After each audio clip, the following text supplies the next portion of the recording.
satu hal, bahwa demokrasi kita itu memang bisik, demokrasi itu memang harus noise, demokrasi itu memang harus bising. Demokrasi itu memang berisik, demokrasi itu harus noise, dan demokrasi itu bising. Selamat datang di Opini Alvin.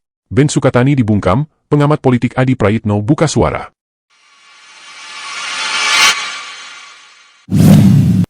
Ya, hari ini kita kembali membahas sesuatu yang cukup miris, yaitu sebuah kejadian yang sekali lagi menunjukkan bagaimana kebebasan berekspresi di negeri ini masih saja terus diuji. Ben Sukatani yang baru-baru ini menyuarakan kritik lewat karya mereka, justru harus meminta maaf, seolah-olah kreativitas dan kebebasan itu adalah sesuatu hal yang tabu. Dan kali ini saya akan tampilkan pendapat seorang pengamat politik, Adi Prayitno, yang juga turut mengomentari pembungkaman yang dilakukan oleh institusi polisi dan negara kepada Ben Sukatani, dan khususnya setelah Ben Sukatani yang kemudian ditawari menjadi duta polisi. Berikut videonya.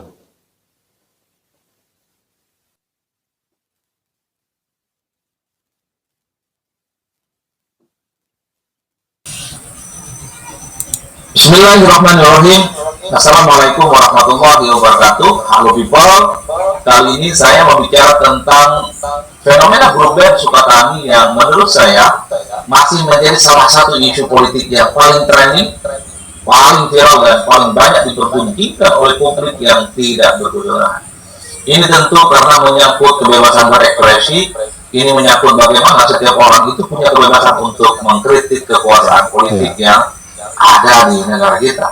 Wajar kalau bicara tentang kebebasan, bicara tentang ekspresi, di negara kita itu selalu memantik kegaduhan.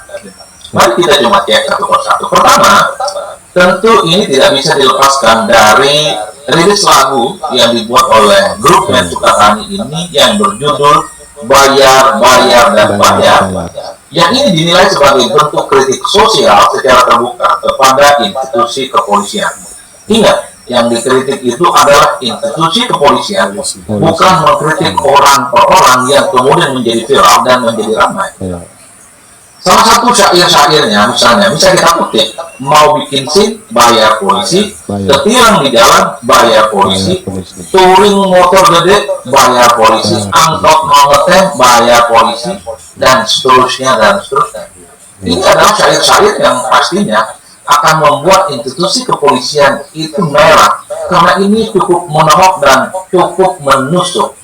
Karena memang selama ini banyak sekali yang terkait dengan keluhan-keluhan kepolisian secara institusional itu dinilai cukup meresahkan dengan praktek oknum-oknum tertentu yang memang seringkali menimbulkan rasa jengkel, mungkin menimbulkan rasa tidak happy di kalangan masyarakat. Jadi tidak mengherankan kalau kemudian lagu band musik Sukatani ini yang berjudul Bayar, Bayar, dan Bayar, yang mostly isi di dalamnya adalah mengkritik institusi kepolisian, itu menjadi ramai. Apalagi tidak tiba-tiba, tidak ada angin, tidak ada hujan, grup band ini meminta maaf secara terbuka dan meminta kepada semua orang tidak menggunakan lagu ini untuk dinyanyikan, apalagi diviralkan di media-media sosial. Publik wajar dong kalau kemudian bertanya-tanya, ada apa yang kemudian membuat grup band ini kemudian jadi viral dan menjadi ramai? Apakah betul permintaan maaf itu sebagai bentuk permintaan maaf yang ikhlas lillahi ta'ala? Tapi pada saat yang bersama misalnya ada konfirmasi bahwa grup band Sukatani ini kan sempat didatangi oleh pihak kepolisian untuk dimintai klarifikasi.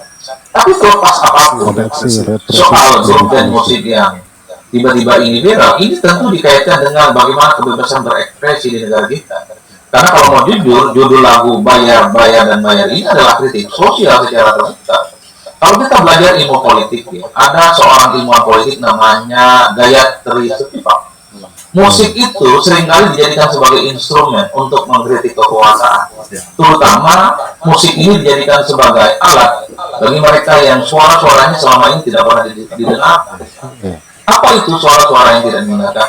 Ya tentu adalah suara-suara kritis, suara-suara publik, di mana menilai kinerja kekuasaan dalam hal ini adalah institusi kepolisian. Itu kan tidak pernah didengarkan selama ini. Jadi inilah yang saya kira kebebasan berekspresi, kebebasan berpendapat itu menjadi sesuatu hal yang di Indonesia sampai hari ini cukup krusial. Jadi tidak mengherankan ketika tiba-tiba grup band ini meminta maaf, banyak sekali pihak yang menengarai, jangan-jangan ada intimidasi. sehingga grup band ini tampil kelihatan sangat ketakutan, meminta kepada semua orang untuk tidak menyanyikan lagu ini dimanapun. Bahkan salah satu vokalisnya itu diberhentikan jadi guru SD. Ini kan tentu sangat menyedihkan. Seakan-akan mengkritik orang, mengkritik institusi, maksud saya, di negara kita ini adalah sesuatu hal yang langka. Seakan-akan memberikan kritik di negara kita ini adalah barang mewah.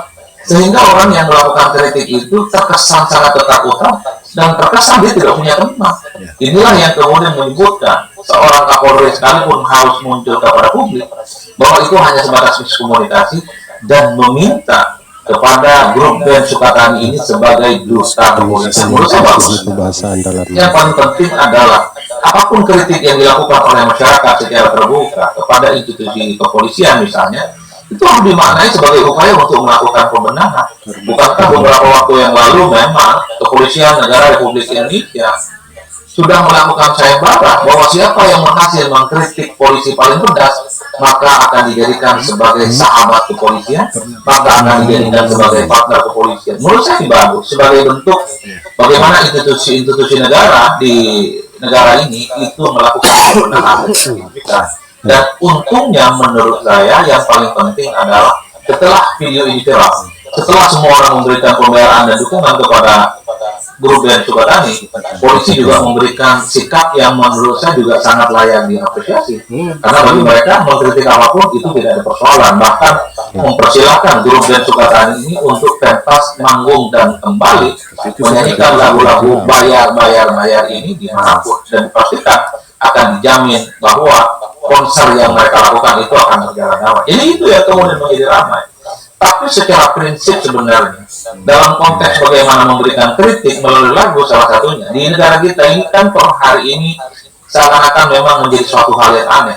Tentu ini tidak terlepas dari karena memang nyaris ada kelompok-kelompok oposisi di negara kita ini yang kemudian bisa berkembang dengan besar ya. Pertama misalnya kita lihat bagaimana partai-partai politik, semua komponen-komponen politik, bahkan ormas-ormas besar juga tidak pernah berani memberikan kritiknya secara terbuka terkait dengan fenomena politik yang kemudian itu kontroversi. Tiba-tiba muncul grup band Sukatani yang awalnya tidak kenal, tiba-tiba jadi terkenal. Kritik ini adalah konstruktif. Sepanjang kritik ini adalah untuk memperbaiki kehidupan berbangsa dan negara. Saya kira kebebasan itu mesti diberikan seluas-luasnya, bukan justru menggunakan cara-cara yang itu bertentangan dengan nilai-nilai demokrasi. Satu hal, bahwa demokrasi kita itu memang bising, demokrasi itu memang harus noise, demokrasi itu memang harus bising. Karena demokrasi itu harus berisik, demokrasi itu harus noise, dan demokrasi itu harus bising. Itu kata yang kita tangkap dari pandangan seorang pengamat politik Adi Prayitno. Jadi demokrasi di dalam sistem pemerintahan presidensial seperti yang kita anut memang berbeda dengan sistem kerajaan. Jika di dalam sistem kerajaan kedaulatan tertinggi ada di tangan raja, tetapi di dalam demokrasi khususnya dengan sistem presidensial seperti yang kita anut, kedaulatan tertinggi itu ada di tangan rakyat.